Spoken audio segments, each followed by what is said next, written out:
শ্রম ও শ্রমিক, শ্রমের মূল্য ও শ্রমের মর্যাদা, এই শব্দগুলোর সাথে আপনারা সবাই কম বেশি পরিচিত আছেন।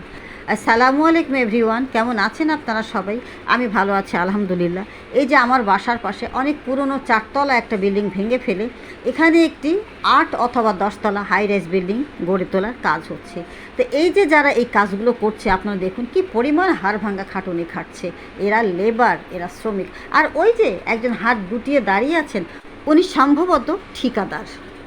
উনি কিন্তু দিন শেষে বা কাজ শেষে তার পাওনা পয়সা টু দ্য পয়েন্ট ঠিকই উসুল করে নেবেন। কিন্তু যারা দিন রাত পরিশ্রম করে মাথার ঘাম পায়ে ফেলে হাড় ভাঙা খাটুনি খেটে যাচ্ছে, তারা দিন শেষে বা কাজ শেষে তাদের এই কাজের মূল্য বা শ্রমের মর্যাদা কতটুকু পাবে বা পাচ্ছে আপনারাই বলুন। তো বন্ধুরা, আমার এই ভিডিওটি ভালো লাগলে এই পেজের ফলো বাটনে চাপ দিয়ে ও লাইক কমেন্ট শেয়ার করে এই পেজের সাথেই থাকুন।